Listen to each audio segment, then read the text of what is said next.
오늘은 주연절 후 두 번째 주일입니다. 다 같이 묵상기도로 하나님께 드리는 예배를 시작하겠습니다. 오늘의 말씀은 레위기 2장 1절에서 3절까지입니다. 구약 148쪽입니다.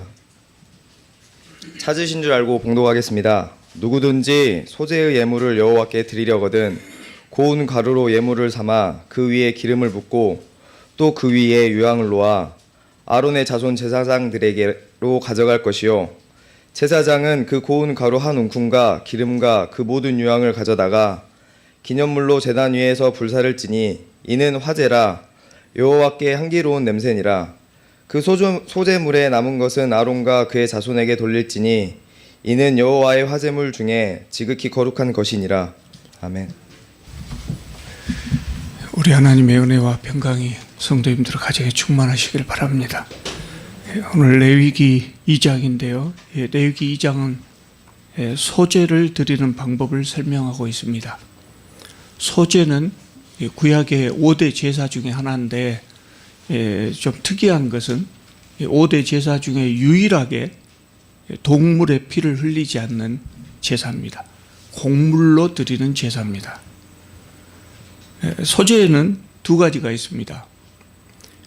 번제와 화목제를 드릴 때 겸하여서 드리는, 번제와 화목제와 겸하여서 이 곡물 제사를 드리는 그런 제사가 있고요. 또 곡물 제사만 독자적으로 드리는 제사가 있었습니다. 일반적으로는 번제와 화목제를 드릴 때, 그러니까 동물 제사를 드릴 때 동시에 이 곡물 제사를 함께 드렸습니다. 그런데 가난한 사람의 경우에는 이 작은 동물도 구하기가 어려운 그런 가난한 사람들이 있었거든요. 그런 사람들은 이 곡물로만 제사를 드릴 수가 있었습니다. 그럴 때는 이 곡물 제사, 소제라고 하는 이 곡물 제사 자체가 번제가 될 수 있었던 것이죠. 그러니까 말하자면 농사를 짓거나 가난한 사람들이 드릴 수 있는 가장 보편적인 제사가 이 소제였습니다. 우리는 보편적인 제사는 동물 제사다 이렇게 생각하기 쉬운데요. 이 곡물 제사가 가난한 사람들에게는 가장 그 보편적인 그런 제사였습니다. 또 이 소제는 그 자원에서 드리는 겁니다. 죄를 지었을 때 죄사함을 받기 위해서 드리는 속죄제와 같은 이런 의무적인 제사가 아니고 번제나 화목제처럼 기쁜 마음으로 감사하는 마음으로 자원해서 드리는 그런 제사였습니다. 소제는 어떻게 드리냐면 오늘 1절을 보면요. 누구든지 소제의 예물을 여호와께 드리려거든 고운 가루로 드리라고 그랬습니다. 소제의 예물은 고운 가루로 드려야 합니다. 그러니까 곡물 제사라고 해서 곡식을 밀알 그대로 드릴 수는 없었습니다. 곡식을 드릴 때 익히지 않고 날것으로 드리든지 또 화덕에 구워서 드리든지 철판에 붙여서 드리든지 또 냄비에 삶아서 드리든지 어떤 방법으로 드리든지 일단 가루를 만들어야 했습니다. 가루를 드린다고 하는 것은 무슨 의미가 있을까요? 어떤 의미가 있을까요? 제가 열심히 한번 생각해 봤어요. 가루를 드린다. 그냥 곡식을 드려도 되는데 왜 가루를 드렸을까? 그런 생각을 해봤어요. 여러분 우리 시대에는요. 곡식을 빻아서 가루로 만들어 가지고 하나님께 드린다 그럴 때 우리 시대에도 그렇게 드린다 그럴 때 아무도 부담스럽게 생각하지를 않아요. 얼마든지 기계로 순식간에 기계로 빻아버릴 수가 있기 때문에 아무 문제가 없어요. 그러나 그 옛날에 밀을 가루로 만든다고 하는 것은 쉬운 문제가 아니죠. 많은 정성이 들어갑니다. 맷돌로 갈고 빻아야 합니다. 또 가는 채로 걸러야 합니다. 그러니까 우리는 쉽게 가루를 내가지고 빵을 만들어 먹기도 하고 떡을 쪄서 떡을 만들어 먹기도 하고 뭐 쉽게 국수를 만들어 먹기도 하고 얼마든지 쉽게 할 수 있지만 그 옛날에는 가루를 만들어서 어떤 음식을 만든다고 하는 것은 쉽지 않았다는 것이죠. 그러니까 농부가 농사를 지을 때 참 어렵게 짓지 않습니까? 어렵게 지었기 때문에 추수한 다음에 그냥 그대로 간단하게 밀알을 바치면 되는 것이 아니었어요. 반드시 가루를 만들어야 했습니다. 가루를 만드는 그 과정 하나하나에 정성을 기울여야 했습니다. 그러니까 농부가 이 소재를 드리기 위해서 곡식을 가져다가 이 가루를 만들 때 맷돌로 갈고 채로 거르고 그럴 때 그 하나하나 그 과정 하나하나 할 때 무슨 생각을 하겠습니까? 이건 하나님께 드리는 예물이다. 하나님께 드리기 위해서 내가 이것을 한다. 그런 마음으로 하지 않겠습니까? 하나님께 드리는 예배는 그런 것이라는 거죠. 준비하는 과정부터 정성을 다해야 됩니다. 준비하는 과정부터 벌써 예배를 드리고 있는 겁니다. 지금 우리가 예배를 드리는 것도 마찬가지입니다. 아무 생각 없이 11시까지 도착해서 11시 되니까 예배 드리고 그런 것이 아닙니다. 아침에 일찍 일어나서 깨끗이 씻고 깨끗한 옷을 입고 예배당에 나오는 이 모든 과정에 정성이 들어가야 된다는 것이죠. 그리고 그것이 그렇게 준비하는 동안 벌써 예배를 드리고 있는 것입니다. 또 이 알곡이 부서지고 걸러지는 이런 모습을 보면서 또 우리가 느낄 수 있는 것은 뭐냐면 예배 드리는 동안 우리 자신이 하나님 앞에 제물로 드려지는데 그때 우리 자신이 이렇게 부서지고 걸러져야 된다는 겁니다. 우리가 과거에 잘못 살았던 것이 부서지고 걸러져야 될 것이고 또 자기중심적인 생각이나 교만이나 이런 것들이 부서져야 합니다. 그래야 예배를 드릴 수 있는 것이죠. 사실 회개라고 하는 것이 그런 거 아니겠습니까? 회개라고 하는 것은 하나님 잘못됐습니다. 이렇게 입으로 인정하는 것만이 회개가 아니라는 거예요.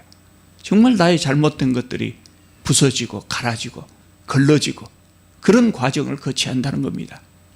그래서 사도 바울이 그런 갈라디아서에서 그런 말씀했어요. 그리스도 예수의 사람들은 육체와 함께 그 정과 욕심을 십자가에 못 박았다. 이렇게 이야기를 했습니다. 이렇게 성화되어가는 그런 그리스도인의 모습을 설명한 겁니다. 그렇게 되어야 우리가 바른 예배를 드릴 수가 있다는 것이죠. 우리가 이런 걸 생각할 때 또 기억해야 될 것이 뭐냐면 우리의 이런 못된 성품들이 거룩하게 변화되어져 가는 과정에는 반드시 고통이 따른다는 겁니다. 반드시 고통이 따릅니다. 예수님을 믿고 예배당에 왔다 갔다 하다 보면 저절로 변화되는 것이 아닙니다. 의도적으로 엄청난 노력을 해야 됩니다. 때로는 죽을 것 같은 고통을 이겨내야 할 때도 있습니다. 여러분, 우리가 간단하게 담배 끊는가 생각해 보십시오. 담배 끊는 거 쉽지 않습니다. 끊겠다고 우리가 작정하면 그냥 끊어지는 것이 아닙니다. 많은 고통을 참아야 됩니다. 못된 습관, 못된 생각을 버리는 것도 마찬가지입니다. 이게 곡물이 부서지고 걸러지는 것처럼 그렇게 고통스러운 과정을 거쳐야 되는 것이죠. 쉬운 일이 아닙니다. 그러나 하나님을 만난 사람들은 하나님을 만난 그 감격으로 나를 사랑하시고 나를 하나님 백성 삼아주신 그 감사하는 마음으로 할 수 있다는 것이죠. 그렇게 변화된 사람들이 하나님께 쓰임을 받을 수가 있는 겁니다. 1절 하반절을 보면 고운 가루로 예물을 삼아 그 위에 기름을 붓고 또 그 위에 유향을 놓아라고 했습니다. 그러니까 소재의 제물에는 기름과 유향을 같이 넣어야 한다는 겁니다. 기름을 붓는 것에는 상징적인 의미가 있습니다. 기름을 붓는다. 어떤 의미가 있겠습니까? 대표적으로 창세기 28장을 보면 그런 이야기가 나오는데요. 창세기 28장을 보면 야곱이 자기 형 에서에게 거짓말을 해서 장자권을 뺏은 다음에 형이 두려워서 도망갑니다. 그 도망가다가 어떤 곳에서 노숙을 하게 되었는데요. 그날 밤에 꿈에 하나님을 만나지 않습니까? 하나님께서 야곱에게 나타나가지고 하시는 말씀이 내가 너와 함께 하겠다. 네가 어디로 가든지 너를 지키며 너를 이끌어 이 땅으로 돌아오게 하겠다. 내가 내게 허락한 것을 다 이루기까지 너를 떠나지 아니하리라. 이런 말씀하십니다. 야곱이 감격하지 않겠습니까? 못된 짓 하고 도망갈 때 무슨 생각을 했겠습니까? 나는 이제 끝났다. 아마 그런 생각했을지도 몰라요. 나는 이제 끝났다. 다시는 고향에 돌아오지 못하고 타향을 떠돌아다녀야 될지 모른다. 그런 생각을 했을 겁니다. 가장 중요한 것은 하나님 계신 곳을 떠난다고 생각했을 겁니다. 그 당시 사람들은 하나님이 어디나 나와 함께 하신다, 그런 생각을 못했거든요. 하나님 계신 곳을 떠나면 하나님을 만날 수 없다고 생각한 것이죠. 그래서 하나님이 안 계신다고 생각한 그곳에서 야숙을 하는데, 노숙을 하는데 하나님께서 친히 오셔서 약속해 주시니까 감격하지 않을 수가 없었어요. 그래서 야곱이 다음날 아침에 잠에서 깨어서 자기가 베고 자던 돌을 세우고 뭐를 합니까? 그 위에 기름을 부었습니다. 기름을 부었습니다. 그런 행위입니다. 그리고 그 자리가 다음에 훗날 하나님의 집이 될 것입니다. 그렇게 서원을 합니다. 야곱이 기름을 부은 행위는 구별한다, 성별한다는 의미입니다. 많은 땅 중에 이곳을 하나님의 집으로 구별한 겁니다. 그래서 그곳을 베델이라고 이름을 짓죠. 베델은 하나님의 집이라는 의미입니다. 하나님께 고운 가루를 드릴 때 그 고운 가루 위에 기름을 붓는 것도 마찬가지입니다. 단순히 음식하는 절차상 기름을 붓는 그런 것이 아닙니다. 이것은 하나님께 드려지는 구별된 가루라는 의미입니다. 그렇기 때문에 우리가 하나님께 무엇을 드릴 때는 이렇게 소재에 기름을 부은 것처럼 우리가 재물을 드리든 시간을 드리든 재능을 드리든 그것을 거룩하게 구별하는 마음으로, 기름을 붓는 마음으로 드려야 한다는 겁니다. 또 유향을 얹어야 한다 그랬습니다. 유향을 얹어서 드렸던 것은 아마 향기로운 제물로 만들기 위해서 아마 그랬을 겁니다. 이렇게 향기로운 제물이 하나님 마음에 흡족할 것으로 그렇게 생각했을 것입니다. 우리의 예배도 하나님 앞에 향기로운 예배가 되어야 합니다. 하나님 마음에 흡족한 예배가 되어야 합니다. 그런 예배를 드리기 위해서 어떻게 해야 됩니까? 다시 말씀드리지만 정성입니다. 결국 예배는 가장 중요한 것이 정성인 것 같아요. 이것저것 이야기해도 결국은 정성껏 드리는 것으로 다시 돌아옵니다. 그리고 특별히 이 향이라고 하는 것은요, 성경 곳곳에서 영적으로 성도들의 기도를 상징하는 것입니다. 소재에 유향을 얹어서 드렸듯이 우리의 삶 속에 항상 기도가 있어야 한다는 겁니다. 그래야 하나님께서 우리의 삶을 받으시는 겁니다.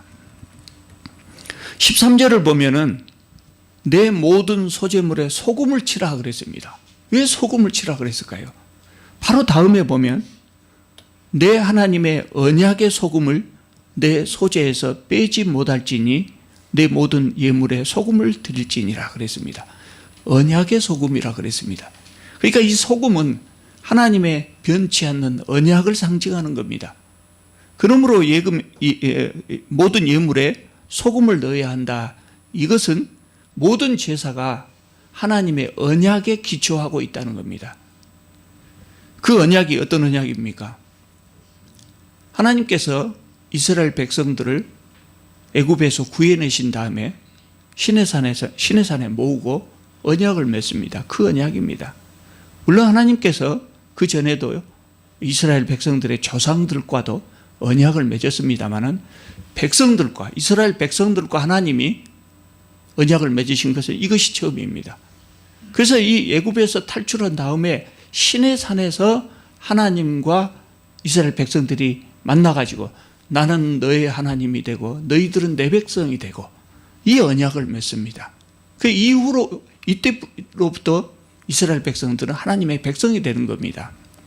그래서 제사라고 하는 것은 하나님께서 나를 하나님 백성으로 삼아주신 것에 감사하는 행위입니다.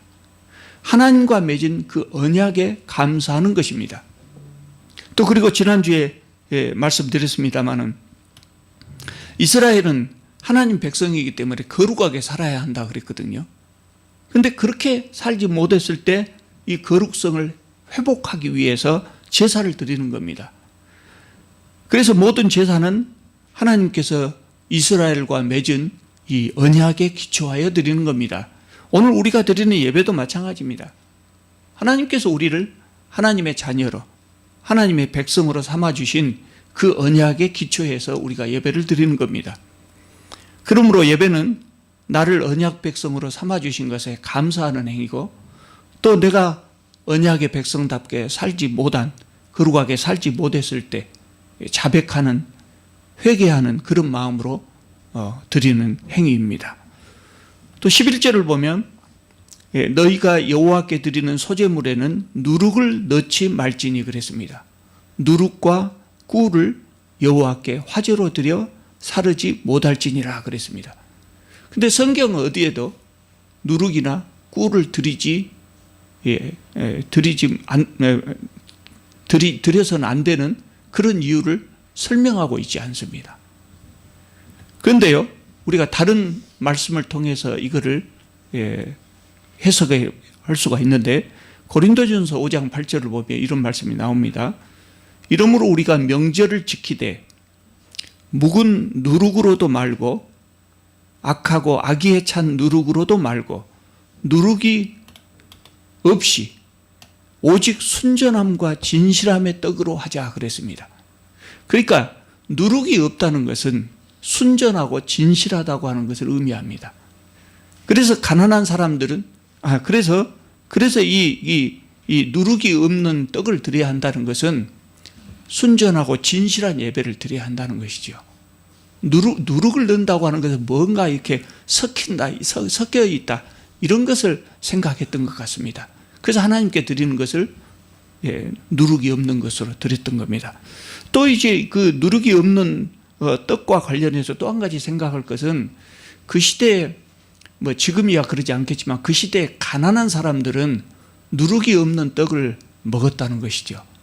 그래서 가난한 사람들의 먹는 것으로 하나님께 대접하는 것이죠. 하나님께서 가난한 사람들의 삶에 참여하시는 겁니다. 이런 점을 감안해 볼 때 곡식에 누룩을 넣지 말라고 하는 것은, 우리가 예배 드릴 때 첫째는 가난한 자와 같이 하나님을 의지하는 마음으로 드려야 되고, 또 순전하고 진실한 마음으로 드려야 한다는 겁니다. 꿀을 넣지 말라고 하는 것도 그렇습니다. 꿀이라고 하는 것이 일반적으로 상징하는 것은 뭐겠습니까? 달콤한 것입니다. 달콤한 것.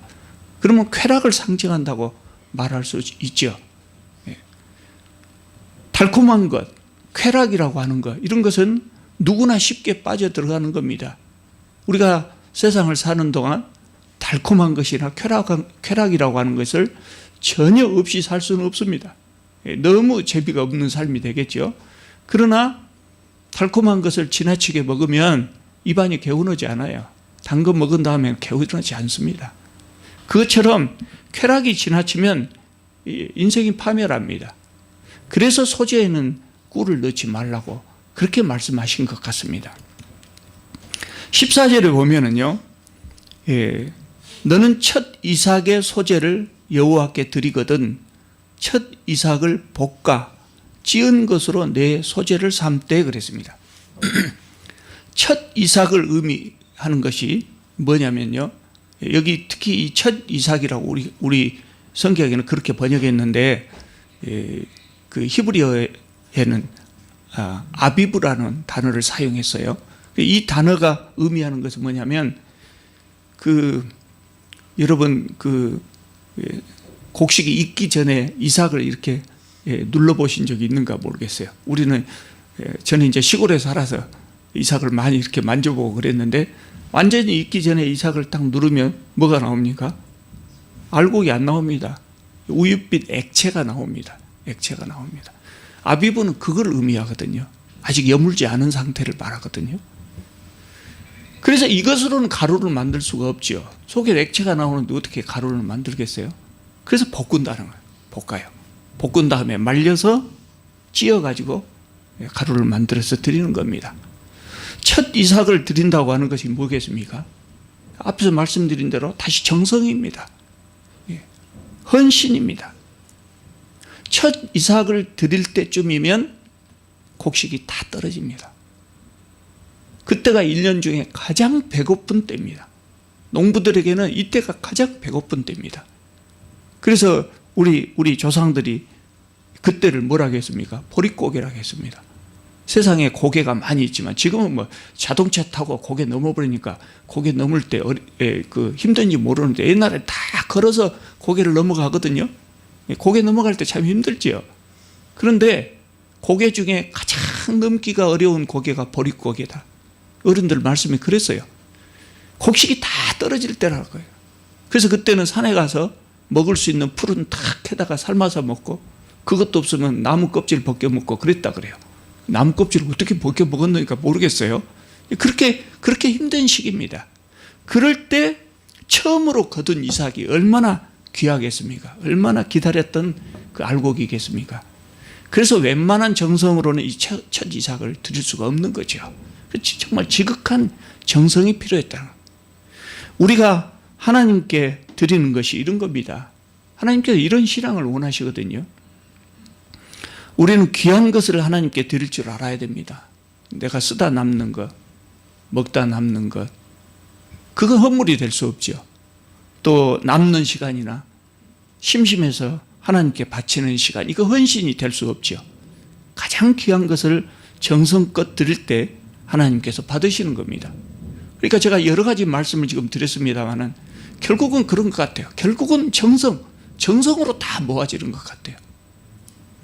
우리가 이 교회를 세울 때요, 교회의 비품들 가능한 한 중고 물건을 구입했거든요. 여러분이 앉아 계신 저 의자가 다 중고품입니다. 또 중고를 구입하지 않고 그냥 얻을 수 있는 것은 그냥 얻어서 사용했습니다. 그래서 혹시 오해하실까봐 높아시면서 말씀드립니다. 우리가 하나님께 드리는 것은 가장 귀한 것을 드려야 합니다. 그런데 왜 우리는 중고품으로 예배당을 채웠습니까? 첫 번째 이유는요, 예배당은 성전이 아닙니다. 예배당은 성전이 아닙니다. 성전에서 사용하는 물건들은 하나님께 드려지는 물건이거든요. 그렇기 때문에 가장 귀한 것을 드려야 합니다. 그러나 예배당에서 사용하는 물건은 하나님이 사용하시는 것이 아니라 우리가 예배 드릴 때 우리가 사용하지 않아요. 우리가 사용하는 것이거든요. 예. 그래서 중고 물건도 상관없는 겁니다. 이것이 첫 번째 이유였고요. 예. 두 번째 더 중요한 이유가 뭐냐? 중고 물건도 괜찮지만 그럼에도 불구하고 우리가 가능하면 정성을 다해서 좋은 물건을 채우면, 좋은 물건으로 예배당을 채우면 더 좋겠지요. 그런데 우리가 굳이 중고품으로 채운 이유가 뭐냐? 여러분, 우리가 이 교회를 세울 때 성도들이 수가 적었습니다. 그러나 그때 성도님들이 최선을 다해서 헌금했습니다. 그래서 우리가 물건을 새 것으로 구입하려고 하면 구입할 수 있었습니다. 그렇기 때문에 우리가 가장 좋은 것을 드렸다고 할 수 있을 겁니다. 그러나 그때 새로운 좋은 물건을 사지 않고 중고를 샀던 이유는 우리 교회는 그때부터 우리가 생각하기를 우리가 우리 자신을 위해서 사용하는 것은 가능한 한 절약하자. 가능한 한 절약하자. 가능한 한 아끼자. 그리고 그렇게 아낀 것으로 가난하고 소외된 이웃들과 나누자. 가난하고 소외된 이웃들과 나눌 몫을 조금이라도 더 늘리자. 그런 의미로 돈을 절약해서 중고 물품을 구입했던 것입니다. 이것이 두 번째 이유입니다. 앞으로도 우리는 그럴 겁니다. 앞으로 우리들은 예배당에서 우리 자신을 위해서 사용할 것, 이런 것들에게는 가능한 한 돈 들이지 말고 돈을 아끼고, 그것을 정말 하나님께서 참 가엾게 보시는 그 가난한 이웃들과 나눠야 될 겁니다. 그것이 진정으로 하나님께 드리는 겁니다. 그것이 드리는 겁니다. 하나님께 우리가 하나님 불러가지고 하나님 받으십시오 올려드리겠습니까? 그러지 못한다고요. 그러니까 우리 시대에 정말 하나님께 드린다고 하는 것은 하나님께서 가장 안타깝게 생각하는 그런 사람들과 우리가 그것을 같이 나누는 겁니다. 오늘 소재에 대해서 말씀드렸습니다. 우리는 그 소재를 드렸던 그 가난한 사람들처럼 하나님 앞에서 가난한 자의 심정으로 예배 드릴 수 있기를 바랍니다. 또 소재는 비록 피 흘림이 없는 제사였지만 그래도 가릴 것은 가리고 드릴 것은 드리면서 아주 정성껏 드린 그런 제사였습니다. 그래서 우리도 온 정성을 다해서 하나님께 예배 드릴 수 있기를 바랍니다. 기도하겠습니다. 거룩하신 우리 하나님, 저희들을 눈동자와 같이 아끼고 사랑하시는 우리 하나님, 주님께 저희들이 예배를 드릴 때마다 주님께 받은 사랑을 다시 드릴 수 있도록 주님 저희들의 삶을, 저희들의 신앙을 인도하여 주시옵소서. 주님 앞에 더 좋은 것, 더 정성껏 더 좋은 것을 드릴 수 있기를 원합니다. 저희들의 신앙을 주님 인도하여 주시옵소서. 예수님의 이름으로 기도하옵나이다. 아멘.